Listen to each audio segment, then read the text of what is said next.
สบายทุกคนมื้อนี้มาซอกป้ามากินแรงอีกเด้อคือ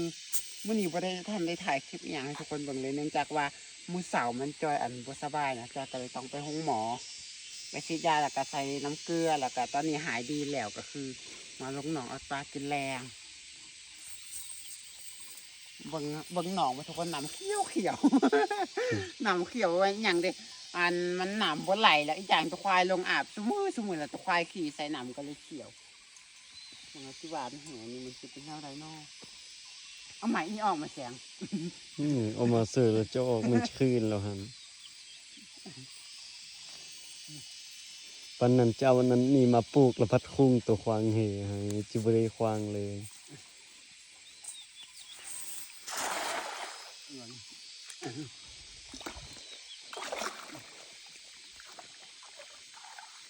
หนามเขียวทุกคนแต่ว่ากับว่าได้หลายคนจะถามว่าหนามเขียวว่ามันคือว่าเขียวบ่แม่นแต่ตัวควายลงตัวหุ่นก็เลยเขียวควายสีใส่มันโอ้เลิกอยู่ได้เพียงการค่ะขวางแห่นี่ทุกคนมันปากกระพร้อมมีอยู่ดอกแต่ว่ามันบ่ค่อยได้เงินแต่ว่ามันขวางโพดโอ้เหนียวป่ะน่ะง่มเอ้ยมันขึ้นนึ่งแห้งอยู่ดิตัวงมเลยเท่านี้ก้อนหินแต่ตีนแห่บุจำพื้นเอ้ยออกแล้วบุจักเมื่อกี้คนนึ่งแห้งเพิ่งคือจังหวัดปักก้อนนี่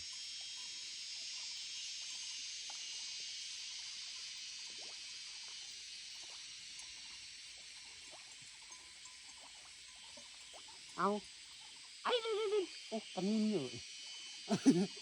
ไว้ทางเดินแล้วบุได้ซ้วันนี้เหนื่อยเลยไอ้กระหังวันเหนื่อยแล้วพอตัวหน่อย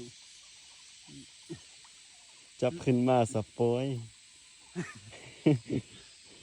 เอ้ยปล่อยเถเรียบร้อยแล้วออกแต่แบบจิจับไปจับมันเน็ตว่างได้มันออกแบบมันอย่างตัวหนึ่งนี่ตัวหน่อย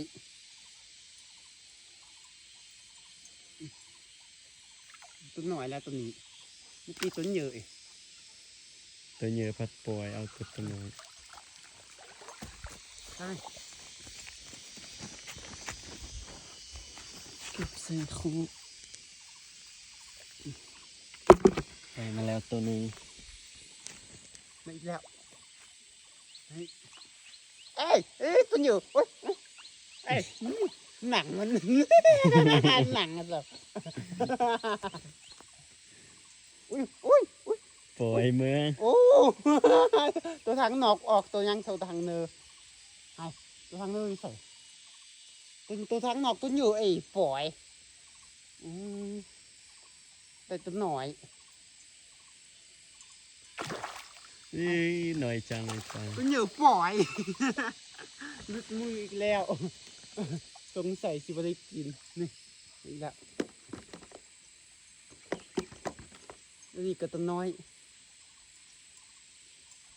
อยู่เป็นปล่อยไม่แล้วจับปลาหยันแต่ว่าจิบาดมือเสื้อถุงมือมาลง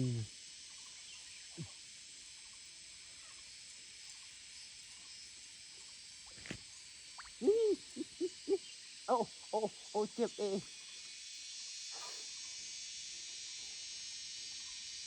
ไอ้กัดโตตะมุกี้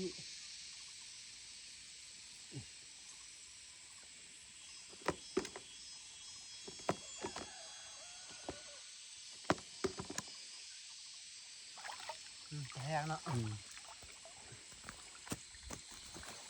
ถือขี้ควายจึงเสียบ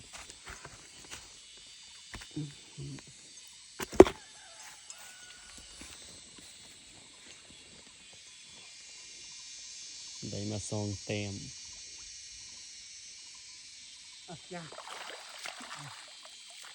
พอดีช็อต5 นาทีสาวตื่มเทือหนึ่งเจ็บ5-6-7 นาทีหยุดเลยอันนี้นะต่อเลยถ่ายตื่มนี่เอา30 เทือหนึ่งหยุดเป็นคลิปหนึ่งเลยอันนี้นะก็หยุดกันนะ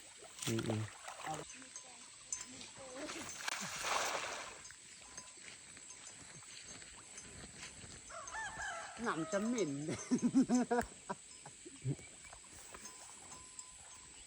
ว่างหนึ่งกึกนะนี่หนึ่ง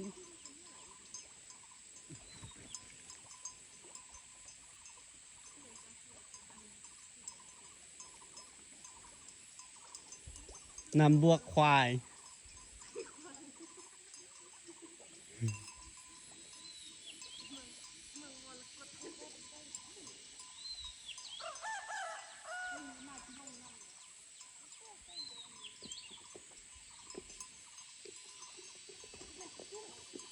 จุ่งคำลาย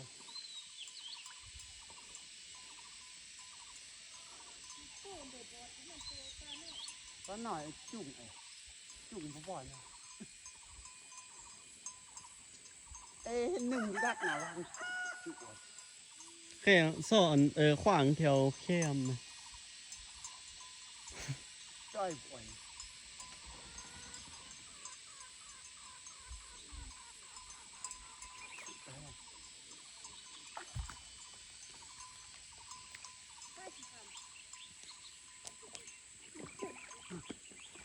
โอ้โบด หยำน้องอีก บ่ได้กินซ้ำทิมบ่ฮอดบก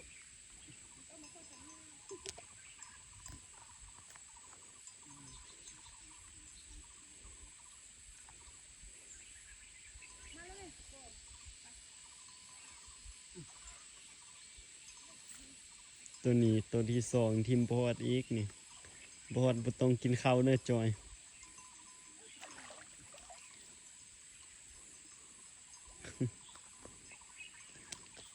เมืองฝ่าย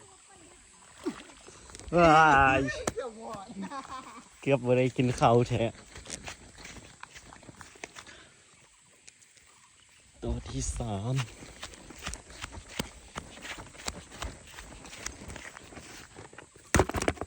พอปีงละ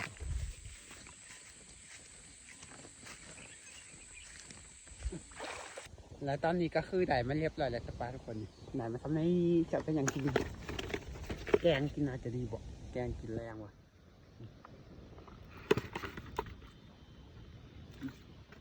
หลายตัวอยู่เด้ไปแกงกินบ่แล้วก็กันมาชิมเมา